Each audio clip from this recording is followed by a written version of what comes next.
आज हम कक्षा 8 विषय विज्ञान में वैद्युत धारा नामक पाठ के अभ्यास प्रश्नों के बारे में पढ़ेंगे।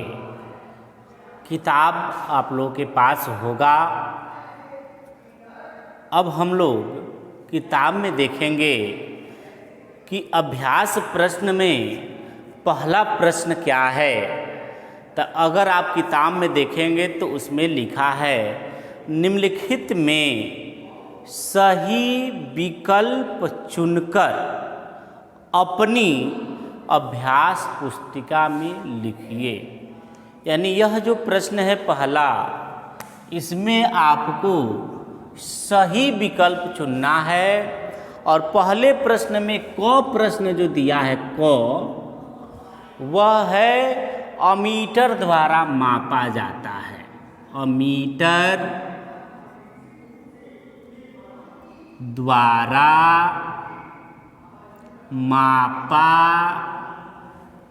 जाता है। इसमें जो है 4 विकल्प दिए हैं, अ, ब, स और द। चारों विकल्पों में आपको सही विकल्प लिखना है। पहला विकल्प है वैद्युत धारा,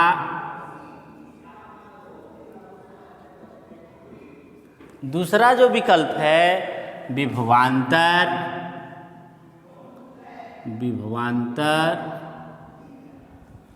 तीसरा विकल्प जो है आवेश,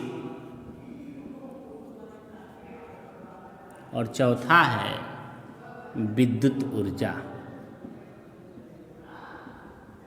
बच्चों, जब इस पाठ का अध्ययन हम लोग कर रहे थे तो आपको हम बताए थे अमीटर के द्वारा क्या मापा जाता है। तो अमीटर के द्वारा वैद्युत धारा का मापन किया जाता है। तो इसका जो आंसर होगा वह क होगा और ये होगा वैद्युत धारा। ये पहले प्रश्न का उत्तर है कि अमीटर के द्वारा क्या मापा जाता है। तो इसमें हम लोग टिक नहीं लगाएंगे, हम नीचे लिखेंगे उत्तर अ, वैद्युत धारा। ये पहला प्रश्न था। ख प्रश्न आपके सामने है। ख प्रश्न है, किस सेल को पुनः आवेशित किया जाता है। किस सेल को पुनः आवेशित किया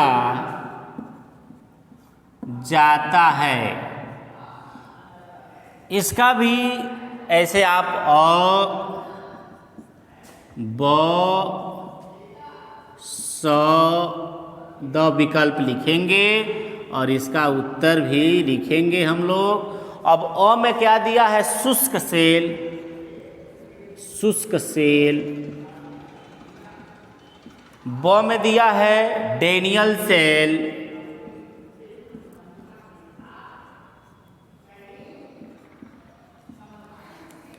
और स में दिया है सीसा संचायक सेल, सीसा संचायक सेल, और वोल्टीय सेल।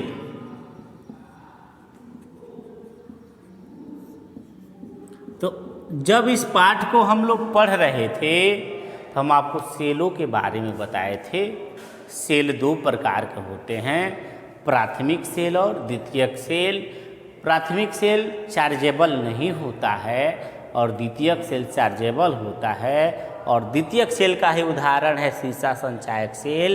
यानी इसका आंसर हो जाएगा 100 सीसा संचायक सेल, सीसा संचायक सेल। प्यारे बच्चों, कॉपी में भी आप लोग इसी प्रकार लिखेंगे। अब हम तीसरे प्रश्न की तरफ बढ़ेंगे। विद्युत धारा का मात्रक है। इसमें अ दिया है कूलाम, ब दिया है एम्पियर, स दिया है सेकेंड और द दिया है वोल्ट। तो वैद्युत धारा जो है वह वोल्ट में मापा जाता है, इसलिए ग का जो आंसर होगा वह द होगा, वोल्ट होगा। वैद्युत धारा का वैद्युत विभवांतर का जो मात्रक होता है वह वोल्ट होता है। अगला विकल्प है घड़ी। इसमें एक नोटेशन बनाया है इस तरह से, और ये आपको बताना है कि यह किसका प्रतीक है। तो आपको हम बताए थे पिछले वीडियो में, अगर वैद्युत परिपथ में इस तरह से बना है तो यह वैद्युत प्रतिरोध को प्रदर्शित करता है, यानी यह वैद्युत प्रतिरोध का प्रतीक है। तो घ का आंसर हो जाएगा अ। यह जो नोटेशन है वह प्रतिरोध का प्रतीक है। उसके बाद अंगम में निम्नलिखित में से कौन सा समीकरण सही है। पहला है I = Q × T, दूसरा है I = Q/T, तीसरा है Q = I/T, चौथा है T = I × Q। तो आपको वैद्युत धारा हम पढ़ाए हैं, अब वैद्युत धारा में I = Q/T बताए होंगे आपको। तो देखिए कौन सा संबंध सही होगा। इसमें ब सही होगा, क्योंकि ब दिया है I = Q/T। ये बहुविकल्पीय प्रश्न था। अब भरने वाला प्रश्न है, प्रश्न नंबर 2 है। प्रश्न नंबर 2 आपके पास है, वो दिया है निम्नलिखित प्रश्नों में रिक्त स्थानों की पूर्ति कीजिए। आपको रिक्त स्थानों को भरना है। पहला है वैद्युत धारा का मात्रक होता है। पहला जो है वैद्युत धारा का मात्रक होता है, तो इसमें हम लोग भरेंगे एम्पियर, क्योंकि वैद्युत धारा का जो मात्रक है वह एम्पियर है। वैद्युत धारा का मात्रक क्या है? एम्पियर है। तो इसमें हम भर देंगे एम्पियर। दूसरा क्या है, इसको पढ़ते हैं। प्रतिरोध का मात्रक होता है। आप लोग पढ़े हैं, प्रतिरोध का जो मात्रक है वह ओम होता है। ओम, प्रतिरोध का मात्रक ओम होता है। तीसरा जो प्रश्न है वह है रासायनिक ऊर्जा को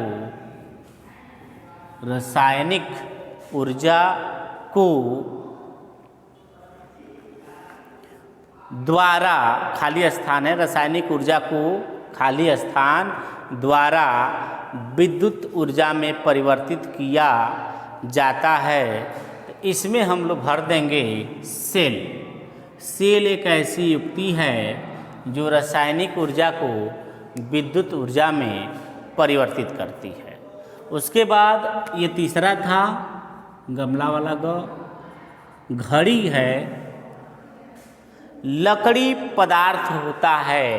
तो लकड़ी जो होता है वह कुचालक पदार्थ है, तो इसमें भर देंगे कुचालक। लकड़ी कुचालक पदार्थ होता है। अब जो है प्रश्न नंबर 3 आप लोग के सामने आएगा।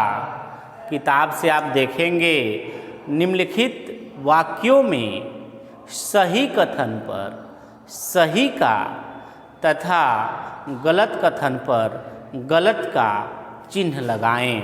यानी इसमें आपको सही गलत पे चिन्ह लगाना है। तो पहला इसमें प्रश्न है, वोल्ट मीटर को परिपथ में श्रेणी क्रम में लगाते हैं। वोल्ट मीटर को परिपथ में श्रेणी क्रम में लगाते हैं, ये बिल्कुल गलत है। वोल्ट मीटर को परिपथ में समांतर क्रम में जोड़ते हैं। दूसरा है विद्युत बल्ब धारा के चुंबकीय प्रभाव पर काम करता है, यह भी गलत है। विद्युत बल्ब जो होता है धारा के ऊष्मीय प्रभाव पर काम करता है, यानी पहला भी गलत हो गया, दूसरा भी गलत हो गया। तीसरा है तांबा विद्युत चालक पदार्थ है, यह सत्य है, तांबा जो है विद्युत चालक पदार्थ होता है। उसके बाद चौथा जो है विद्युत धारा का मापन वोल्टमीटर में किया जाता है, वोल्टमीटर से किया जाता है, तो यह भी गलत है। विद्युत धारा का मापन अमीटर के द्वारा किया जाता है। अब जो है आपका चौथा प्रश्न आएगा, मिलान कीजिए। प्रश्न 4 जो है वह है मिलान कीजिए। मिलान कीजिए। इधर स्तंभ क है और इधर ख है। क में क्या है, अमीटर को जोड़ते हैं, अमीटर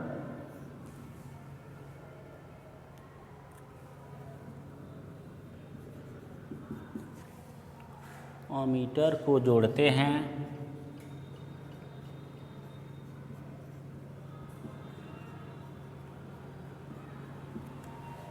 ख क्या है, पुनः आवेशित नहीं हो सकता, पुनः आवेशित, पुनः आवेशित नहीं हो सकता।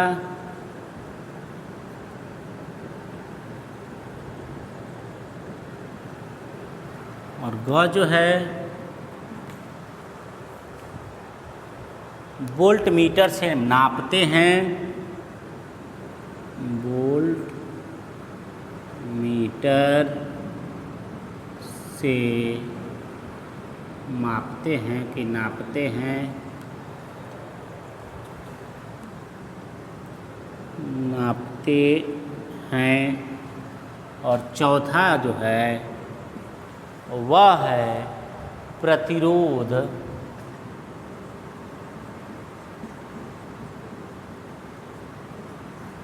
पांचवा है मेंस से प्राप्त धारा, मेंस से प्राप्त धारा। ख में क्या है, ख में है शुष्क सेल, ओ है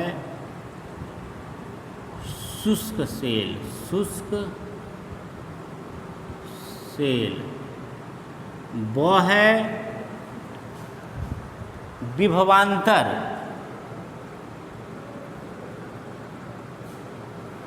विभवांतर। उसके बाद है स है श्रेणी क्रम,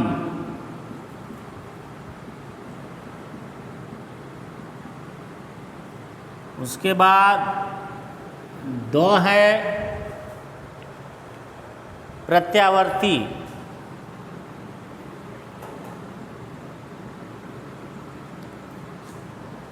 उसके बाद यह है ओम। इसको हम लोग मिलान करेंगे। अब स्तंभ क में जो है उनका मिलान स्तंभ ख में जो है उनसे करना है। तो सबसे पहला अमीटर को जोड़ते हैं।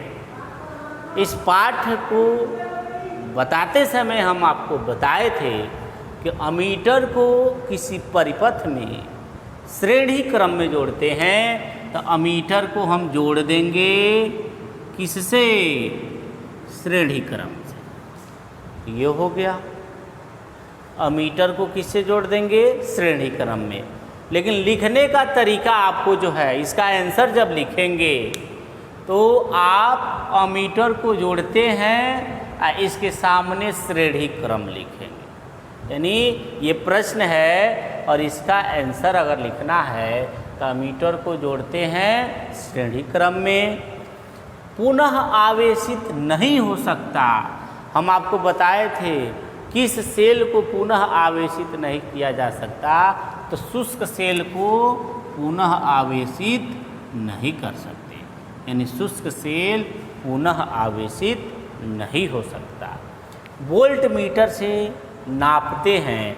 आपको पता है वोल्ट मीटर से हम लोग विभवांतर का मापन करते हैं, यानी वोल्ट मीटर से विभवांतर को मापते हैं। फिर प्रतिरोध, प्रतिरोध जो है एक भौतिक राशि है जिसका इसके इन दोनों के साथ क्या संबंध है, इसके साथ है कि इसके साथ है, तो प्रतिरोध का मात्रक ओम होता है, तो प्रतिरोध को ओम से मिला देंगे। इसके बाद मेंस से प्राप्त धारा, अब केवल इधर प्रत्यावर्ती बचा है, तो इसको हम प्रत्यावर्ती से मिला देंगे। यह मिलान हो गया आज के लिए।